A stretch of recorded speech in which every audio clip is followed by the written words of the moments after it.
In a previous episode of this broadcast, we did like a kind of like a general NBA segment where I kind of just bounced around from topic to topic and some different players and some different games that I've been watching and just kind of giving some like random notes off the dome. That was received better than I was expecting it to be for a segment that was not very coherent. I've learned that a lot of you guys are like, we miss the ADHD content. I don't.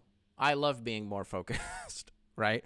But for the sake of it, because there's kind of a few things here that I want to get into, and rather just stretching it all into like 10-minute segments, why don't we just kind of bounce around the league a little bit? How about this in-season tournament? How much fun are we having with that? How big do these games feel in late November and early December? Right at the beginning of the season, you have like this Pacers Kings game. You have this, which by the way, I have to deliver a gripe, I guess, to like the NBA for pumping all these graphics that Tyrese Haliburton recorded his first career triple-double. I reread it 6 times. And the reason that I have this gripe is because they forced me to go through like 3 years of game logs being like, that's not true. It's literally not true. Of course he's had a triple-double before.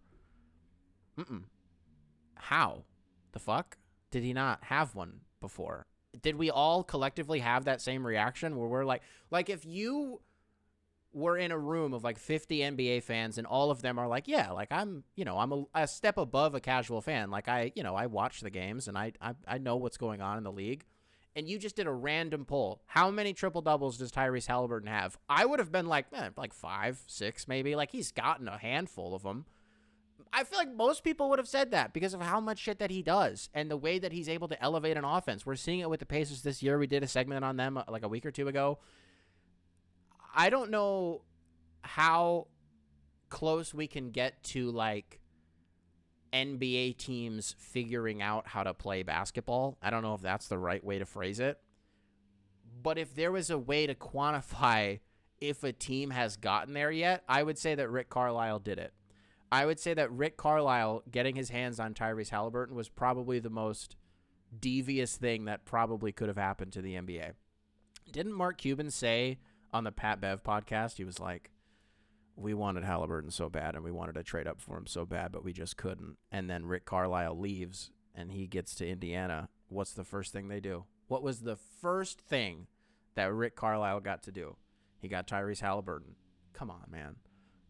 Mark Cuban had to have been sick to his stomach because he's so fun to watch. And how he's been this year, dude,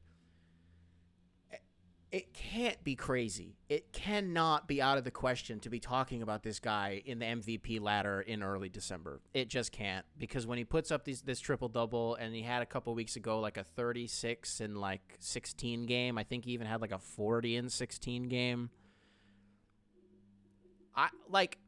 He has this move where he'll be like dribbling above the break. And then as soon as, because I don't know how you guys watch basketball, but like, I don't know if it, and I'm asking this very genuinely, like when I watch hockey, for example, if there's a shot on net, right? I look towards the back of the net and the fans behind the goal because they will tell me that there's a goal before anybody else, right? When I'm watching basketball, I'm not always watching the guy who has the ball in his hand. I'm usually watching what's going on around him and like the action that's being run. That's just me. Even though I don't always understand it, I just love the way that these guys are able to move and like create space. So that's what I like to look for. And it's fucking annoying when I watch the Pacers and I'm watching Tyrese Haliburton because he'll bring the ball up the floor. And like I said, he'll be above the break. He'll be taking like 2 or 3 dribbles. And then like suddenly the shot is just up. And I don't know if it's because his release point is not only as weird as it is, or just his mechanics are as weird as they are, but his release point is so low that he's like, it looks like he's able to get the shot off a little bit quicker or whatever, and it rips the net. Before you even realize that he took the fucking shot, it's in, and he's going back down to the other end of the floor, just like doing that thing where he's shaking his head like, you literally can't fucking stop me. Like I'm on a rocket right now. I'm going to the fucking moon. It's like, how close are we to being like Tyrese? And I am going full overreaction right now. Because I'm so in on this Tyrese Haliburton thing. And I think part of it is because he's so open with the media. You talk about, even if you want to use just JJ Redick's podcast as an example, seeing the human side of Tyrese Haliburton and seeing how just awesome, genuinely awesome of a guy that he is, that makes him so much easier to root for, right? We talk about Jimmy Butler in the last segment and how for a lot of people, it's going to rub you the wrong way, such as life, when somebody's an asshole, when that's just like your whole deal. But for some people, they gravitate towards that, right? Doesn't it feel a lot better to be rooting for a guy that you're like, he's just awesome? And is Jimmy Butler maybe a nice guy, like in real life, if you get to meet him? I don't know. I honestly don't care. I don't care. But I do want to meet a guy like Tyrese Haliburton more than I want to meet a guy like Jimmy Butler, right? What's something else that's going on? Did get a few like emails and comments on previous videos about like, hey man, like where's Knicks Pistons? Are you going to be doing Knicks Pistons anytime soon? And for those of you who are new to the show, that is where I put the Pistons in like a tier list, and I let you know like where they are in my heart. And the most recent iteration of that is that none of them are in the NBA. They are in the bottom tier, which is not in the NBA, and that's where they are all going to stay until this team wins a fucking game. So that's when you can expect the next edition of Knicks Pistons, is when they actually win a game, which as of this recording, tonight, they're playing Memphis. So there's a chance that by Monday's episode, we will be doing Knicks Pistons, but honestly, I won't be surprised if we don't. Can I zag really hard about the Pistons? Can I give you guys a take that I haven't seen yet? I don't even know if I believe this. I certainly don't believe it today. I do not believe this today. But if we want to get weird down the road, it's been a while since a coach has gotten traded. It's been a long time since we've seen a coach get traded in the NBA. And what's weird is I was actually thinking about this on the plane going down to Puerto Rico. I was like, what if we traded Monty Williams?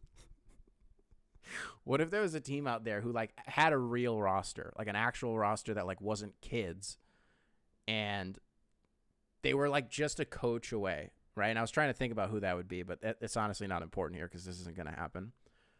But I was like, what if they were just like, we want Monty Williams, and then we just got, we went and got like, I don't know, does Troy still want Kevin Ollie? Go get Kevin Ollie or something if you really, really want to. I don't know. I think that'd be hilarious.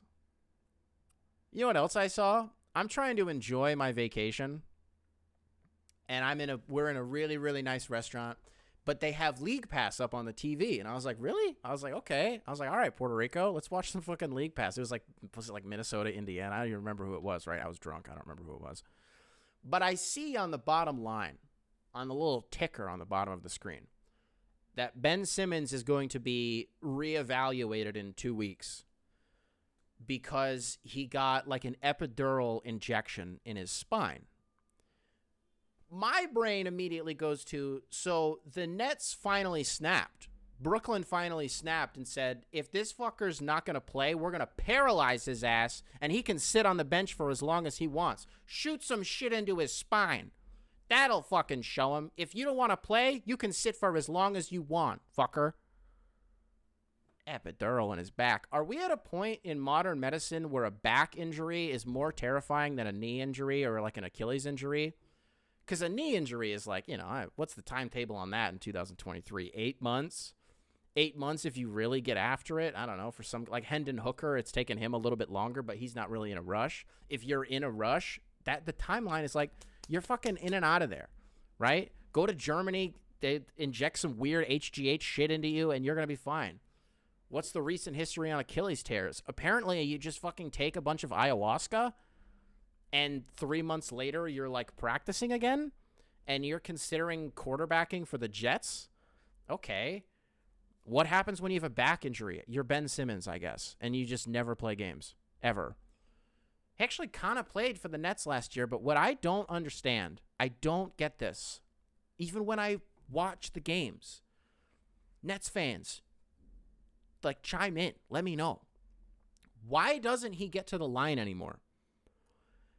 Because in Philly, it was like, all right, if you don't want to shoot, you don't want to, like, if you, whatever. But he was still getting to the line. I mean, he had games where he was shooting 14 attempts. You know what I mean? It was few and far between, but it happened.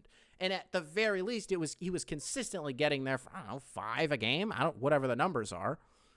You look at his game logs in Brooklyn, bro, he's shooting either none or like 2. So I don't know what's going on there. But it's annoying because it sucks, man. Like, I always hate delivering this take. I actually don't think I've done it into a microphone because I usually like to keep this one private because I just think it's too weird. I don't think I need to really defend myself in the sense of like,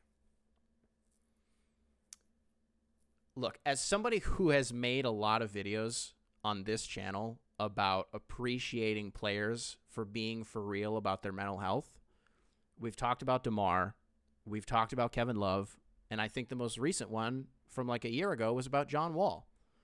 Because that shit's real, right? And especially for these professional athletes, when you put them on this pedestal and you put them in front of all these cameras, they are subject to so much scrutiny that it can fuck with them on a level that we as like quote-unquote normal civilians like just wouldn't. I say that like they're fucking government officials. Like, we just wouldn't get it, right? That platform is really hard to quantify when you are just some guy, and most of us are just some guy. So I say that almost showing my credentials, like, hey, I'm in this fight with you guys and for you guys on your behalf. But like weaponizing that shit because things weren't going your way and saying like, oh, well, it's not about, you know, I don't care about the money or about the well, I think you cared a little bit about the money because when the Sixers were threatening to not pay you for sitting out, you got real fucking serious about that pretty quick, right? So it's a little bit about the money. And then you go to Brooklyn and you're like, I feel like playing basketball again. Basketball sounds like my favorite thing in the world. What's the counter argument there? Well, sometimes when you're dealing with shit mentally, you just need like a change of scenery, you know? Some of you at home are like working a job that you fucking hate. And you just think to yourself like, dude, if I could just get a different job, if I could just work with different people under a different employer, like maybe things would be a little bit different. I would feel better. Plausible. It could be. But this journey with him has been such that it's just hard to empathize with the guy because fuck him. If he's not going to play, fuck him. And that's why I say that the Nets were like, just paralyze him, put him on the bench, shoot some shit into his back. Maybe we'll fucking like, all right, whatever, dude. Because I don't know if he's ever going to be healthy again. I don't care. I don't care. He's kind of just become at this point like the proverbial punching bag of the NBA. I could say whatever joke I wanted and you guys wouldn't care. You know what I mean? You could say, which honestly, the irony there is palpable. The irony there is palpable that I can sit here and be like, this guy is fucking lying about wanting to kill himself. And then also be like, everybody make fun of him. Everybody can say whatever they want about him and there are no consequences. There are no rules. I can see how this one's a little bit weird. You know what I mean? I had a dream the other night. This is actually what I'm about to pivot so hard. This isn't even about Ben Simmons anymore. I had a dream the other night because I was thinking about trading Monty Williams on the plane down to Puerto Rico. This happened last night. I had a dream that Tyrese got traded for Flip Saunders. Now, I don't know how many of you know this. Flip Saunders, rest in peace, is dead. He's dead. But if I'm the Rockets and trading for him in 2023 means that I get all of the wins that he got with the Timberwolves and the Pistons and then whoever else he coached for, because he was in the league for a while, right? And those wins are now accredited to me. And the Pistons, I don't like where this joke is going because I have no fucking idea where it's going. I had a dream that Tyrese got traded for Flip Saunders. Let's wrap up the show. Beautiful. Primary control. Beautiful. Primary control. Beautiful. Primary control. Beautiful.